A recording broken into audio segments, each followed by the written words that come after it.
Menurut banyak orang, Yesus adalah tokoh yang paling berpengaruh sepanjang sejarah. Tapi, apakah Dia Allah yang Maha Kuasa? Banyak orang pernah bertemu Yesus, dan beberapa catatan mereka ada di Alkitab. Dari situ kita bisa tahu siapa Yesus itu. Misalnya, sebelum Yesus lahir, malaikat yang menemui ibu Yesus berkata, "Dia akan menjadi penting dan akan disebut Putra dari Yang Maha Tinggi."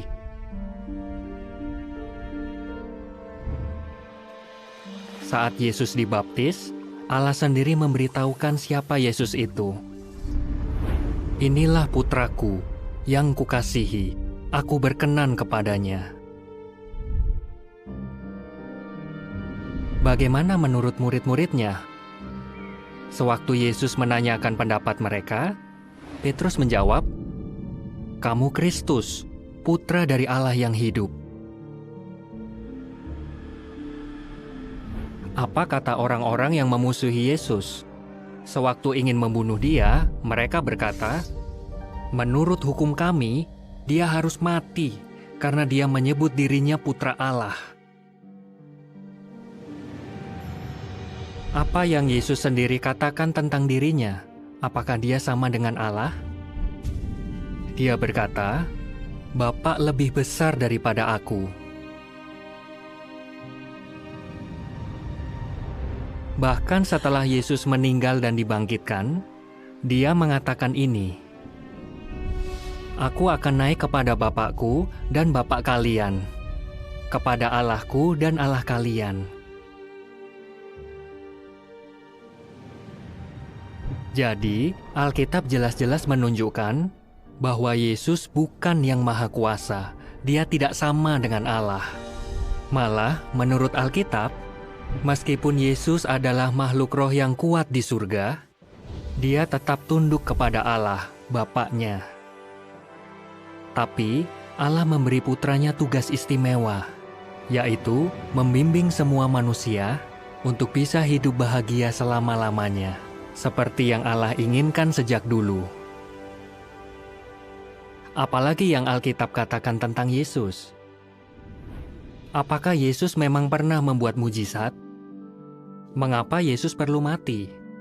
Apakah Yesus akan kembali? Dapatkan jawabannya di situs jw.org. Atau isilah formulir di situs itu supaya Anda bisa dikunjungi saksi Yehuwa pada waktu dan tempat yang cocok bagi Anda.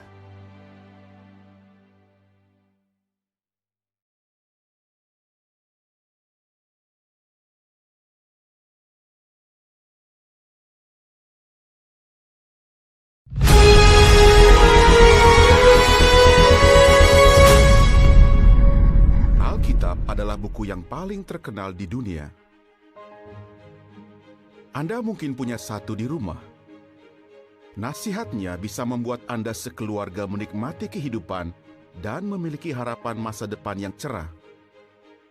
Saksi-saksi Yehuwa menawarkan program pelajaran Alkitab agar Anda mendapat manfaat dari Alkitab Anda sendiri. Anda tidak akan diajarkan tradisi agama, tapi hanya ajaran Alkitab.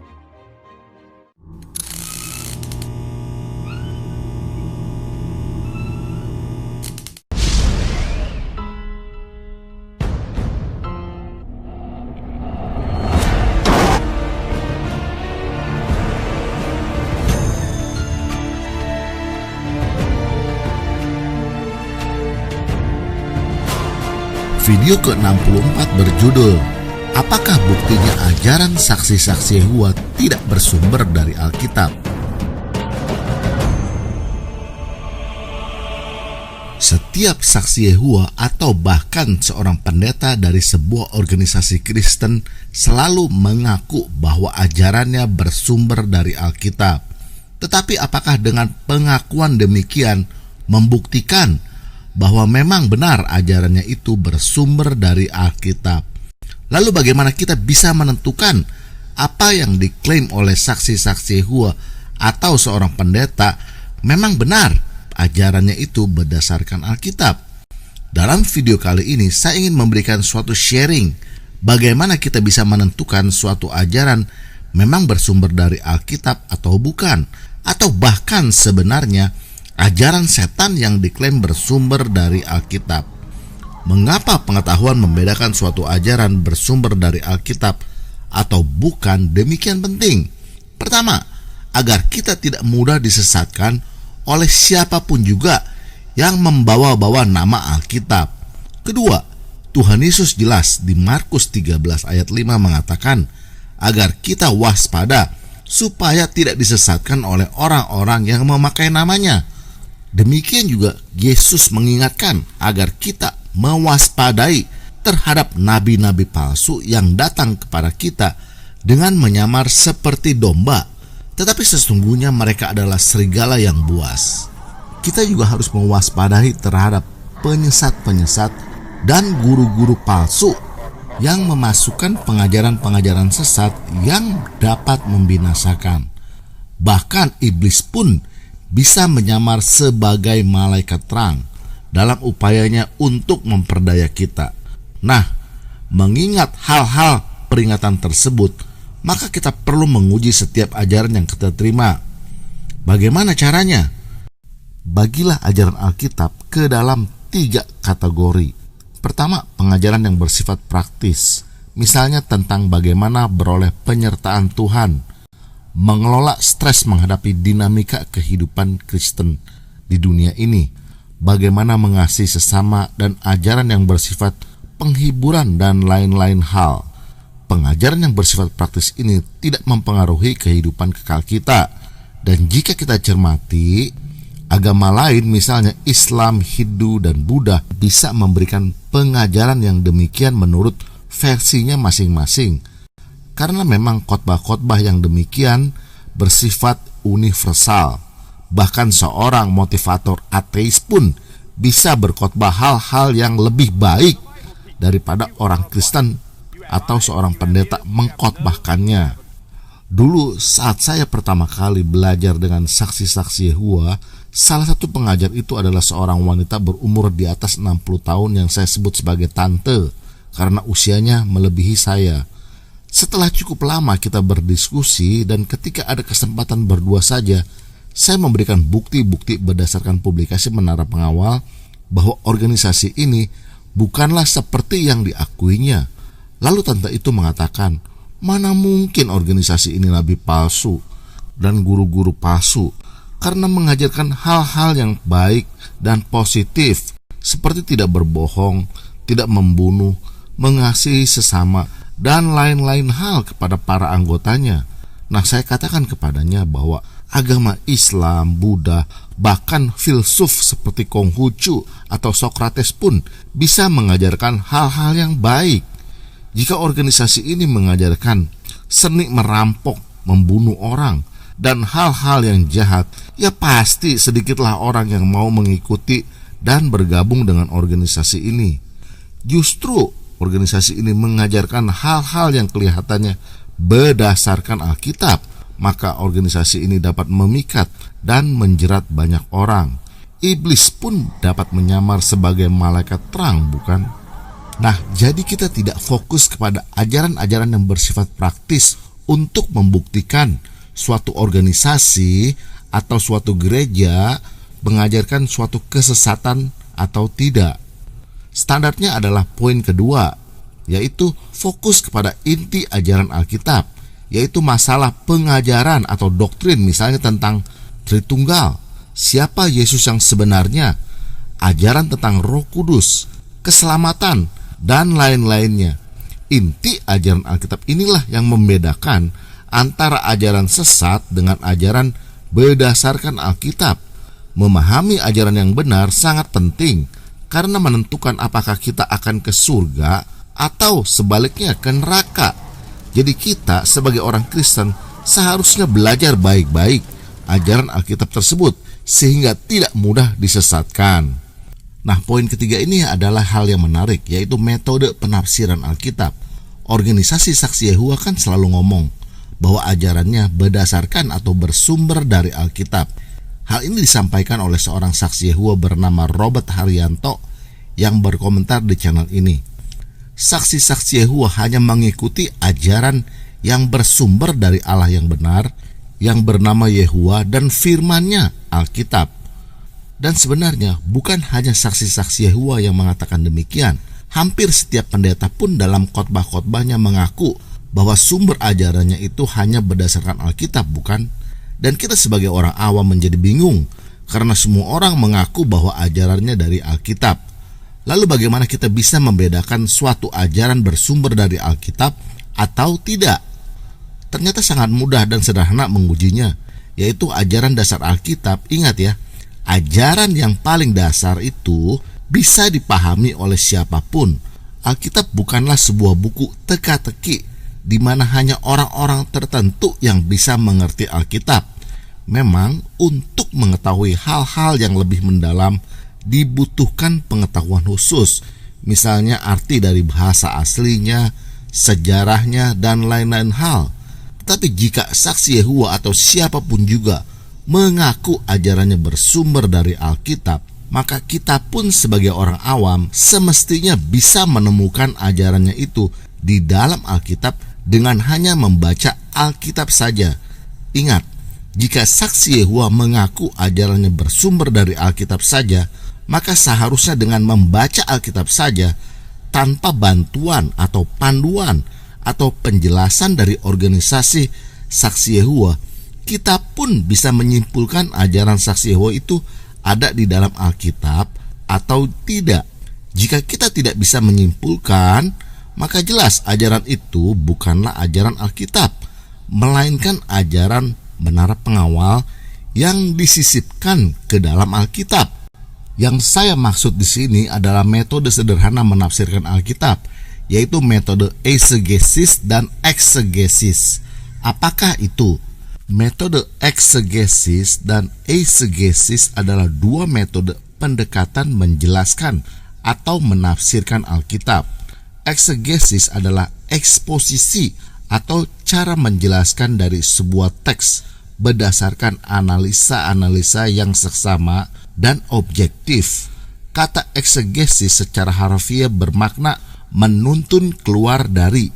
Maksudnya, penafsir Alkitab beroleh kesimpulan-kesimpulannya murni dari teks Alkitab dengan memperhatikan secara seksama tata bahasa, sejarah, konteks Alkitab, dan lain-lain hal untuk memperoleh kebenaran Alkitab sesuai dengan apa yang Alkitab ajarkan. Sebaliknya, eisegesis berlawanan dengan metode eksegesis karena penafsir menjelaskan sebuah nats kitab suci berdasarkan pada sebuah pembacaan subjektif dan tanpa analisa yang mendalam.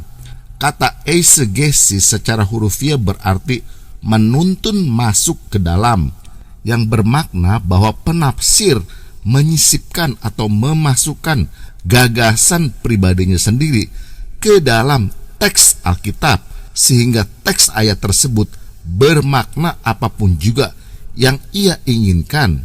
Saya sebut penafsiran imajinatif.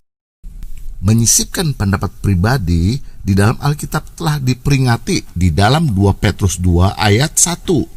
Sebagaimana nabi-nabi palsu dahulu tampil di tengah-tengah umat Allah, demikian pula di antara kamu akan ada guru-guru palsu. Mereka akan memasukkan pengajaran-pengajaran sesat yang membinasakan. Nah, ajaran Saksi Yehova penuh dengan metode penafsiran secara eisegesis. Badan pimpinan menyisipkan gagasan pribadinya ke dalam teks Alkitab. Bagaimana kita tahu bahwa ajaran Saksi Yehova banyak menyisipkan gagasan pribadi ke dalam teks Alkitab? Metode pengujiannya sangat sederhana, yaitu bisakah kita beroleh kesimpulan suatu ajaran Saksi Yehova dengan hanya membaca Alkitab saja tanpa bantuan atau panduan dari publikasi Menara Pengawal. Jika dengan hanya membaca Alkitab saja kita tidak bisa menyimpulkannya, maka suatu ajaran disisipkan gagasan pribadi penafsirnya. Apakah contohnya? Misalnya badan pimpinan mengaku bahwa mereka telah dipilih dan dilantik oleh Yesus Kristus pada tahun 1919 sebagai golongan hamba yang setia dan bijaksana berdasarkan teks Alkitab di Matius 24 ayat 45-47 yang berbunyi, "Siapakah hamba yang setia dan bijaksana yang diangkat oleh tuannya atas orang-orangnya untuk memberikan mereka makanan pada waktunya? Berbahagialah hamba yang didapati tuannya melakukan tugasnya itu ketika tuannya itu datang. Aku berkata kepadamu, sesungguhnya tuannya itu akan mengangkat dia menjadi pengawas segala miliknya." Nah, apakah Yesus menyebutkan tentang hamba yang setia dan bijaksana di Matius 24 itu? Jawabannya tentunya iya. Yesus menyebutkan dan teks tersebut ada di dalam Alkitab. Tetapi apakah saat kita membaca teks Alkitab itu tanpa penjelasan atau panduan publikasi Menara Pengawal, kita bisa menyimpulkan bahwa suatu saat nih, di tahun 1919, Yesus akan melantik suatu kelompok orang sebagai hamba yang setia untuk menafsirkan bagi anggota-anggotanya? Tentunya tidak. Tidak ada satu orang pun yang hidup di planet ini bisa menyimpulkannya demikian. Mengapa? Karena gagasan pelantikan hamba yang setia pada tahun 1919 oleh Yesus merupakan gagasan pribadi yang disisipkan ke dalam teks Alkitab. Karena gagasan pribadi, maka seseorang yang membaca Alkitab saja tidak akan bisa menyimpulkannya kecuali dipandu oleh orang yang menyisipkannya. Sudahkah Anda paham maksud saya di sini? Dan memasukkan gagasan pribadi ke dalam teks Alkitab sangat banyak di dalam ajaran saksi Yehova. Misalnya kehadiran Yesus tahun 1914. Ajaran ini tidak akan bisa ditemukan jika kita hanya membaca Alkitab saja. Dengan panduan dari publikasi terbitan lembaga Menara Pengawal, barulah kita bisa temukan. Apakah akibatnya jika gagasan pribadi dimasukkan ke dalam teks Alkitab? Ini sangat mudah kita buktikan, yaitu kita bisa lihat ajaran saksi Yehova yang berubah-ubah. Hari ini badan pimpinan mengajarkan A, beberapa bulan kemudian bisa menjadi Z, dan beberapa waktu kemudian berubah lagi menjadi G. Kebenaran yang disampaikan oleh badan pimpinan memiliki expire date atau tanggal kedaluarsa, karena memang gagasan pribadi badan pimpinan dimasukkan ke dalam teks Alkitab. Karena gagasan pribadi maka tidak memiliki nilai yang berarti, karena yang namanya gagasan atau opini manusia bisa berubah setiap saat.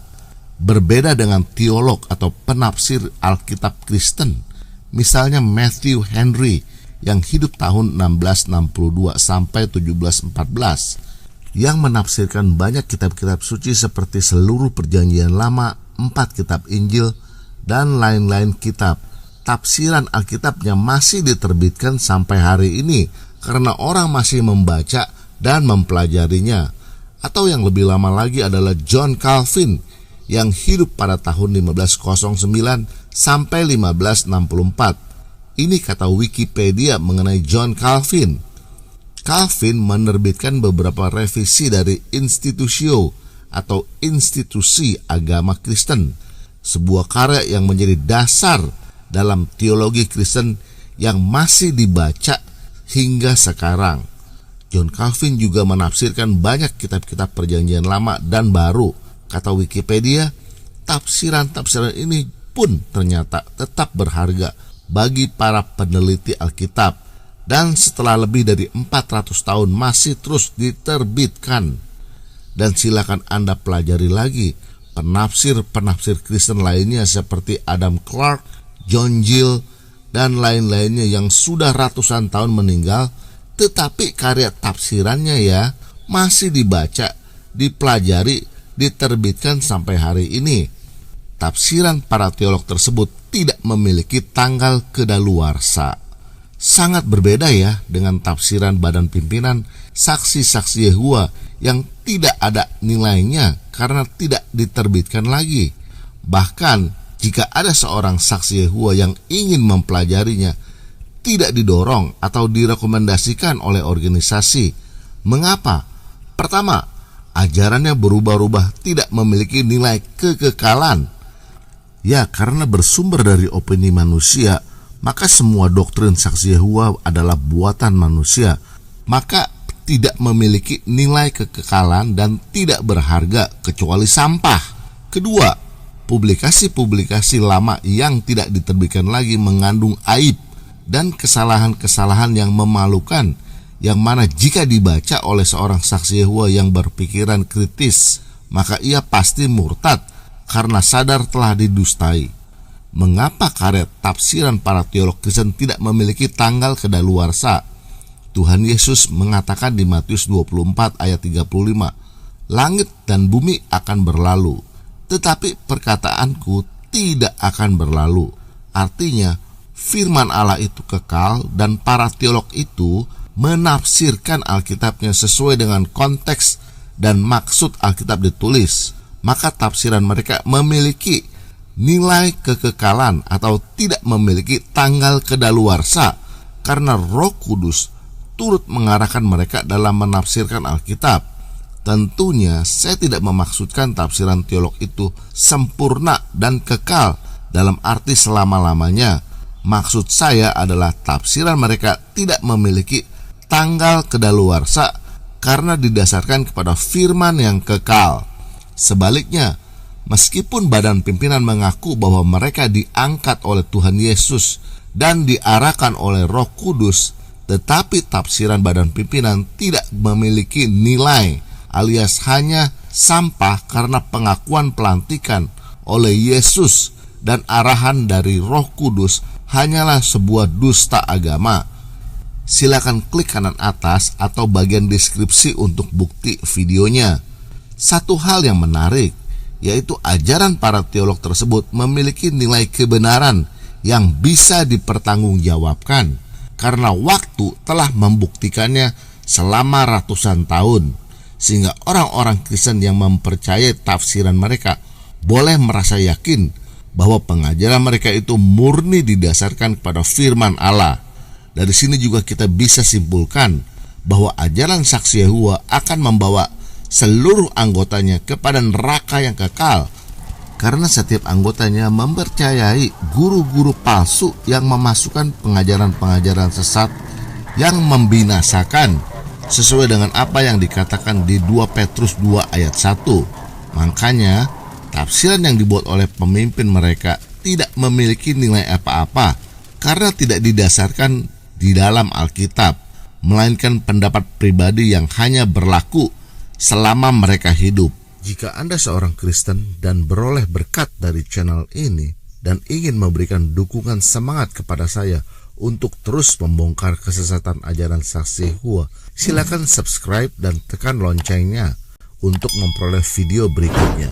Dan jika Anda menyukai topik video ini, silakan like dan jangan lupa share channel ini kepada saudara seiman lainnya agar mereka dapat terhindarkan dari penyesatan saksi-saksi Yehova. Jika Anda seorang Kristen, tolong share pengetahuan yang Anda peroleh dari channel ini untuk menghindari orang-orang yang Anda kasihi disesatkan dan terjerat oleh pengajaran sesat saksi-saksi Yehova. Terima kasih, Tuhan Yesus memberkati.